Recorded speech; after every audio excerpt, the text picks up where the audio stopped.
哎，你说这事奇怪不奇怪？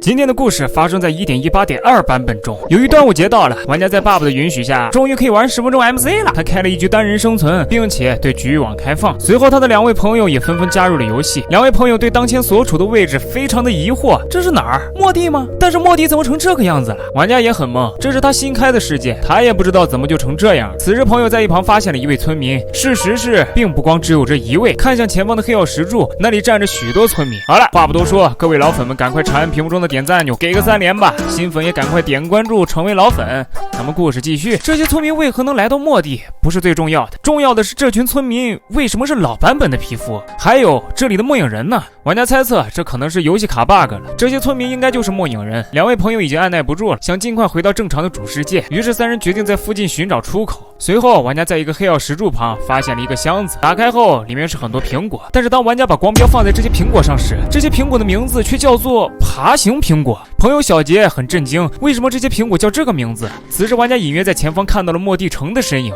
很快3人便来到了末地城区域，但是这些是末地城吗？为什么会是这个模样？并且3人还在一旁发现了一个悬浮的陆地。玩家打算上到不远处的陆地上面，但是他们必须得搭桥，所以3人打算收集一些方块。现在这个末地城的样子更像是一种跑酷的地形，玩家小心翼翼地在这上面移动着。可当玩家回头看向2位朋友时，在不远处的房顶上似乎有一个身影，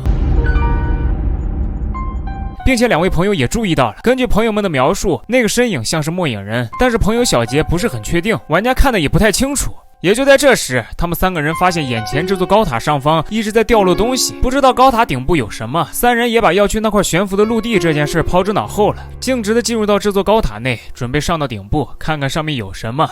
3人顺着螺旋式楼梯缓慢地朝着顶部前进，这让有恐高症的玩家不敢轻易地看向脚下，他只能不断地向上走。走了没一会儿后，他们上到了一个平台上，在这儿又发现了一个箱子。打开箱子后，里面是一本书，上面写着，因为都是一堆英文简写，所以我也只能看清楚大概的意思，大概是与爬行者和末影人有关。爬行者不就是苦力怕吗？末影人与苦力怕。玩家此时又联想到他之前捡到的这些苹果，名字叫做爬行苹果。想到这儿，他已经猜想到会不会待会儿遇见爬行末影人，但是他们已经上到最顶部了，这里除了这本书以外并没有见到其他任何东西。玩家觉得可能是自己多虑了，于是3人商量着离开这儿。3人缓慢地顺着楼梯向下走着，下到底部时，朋友们下意识地再次抬头看向顶部。这时他们又发现了一个奇怪的身影，在顶部注视着他们。小杰这次很肯定地说，这个身影绝对就是末影人。玩家一想，如果是末影人，那应该还有苦力怕，因为那本书上面提及到了苦力怕。为了安全起见，玩家与朋友们赶快离开了这座高塔，他们进入到了一座非常大的船上面。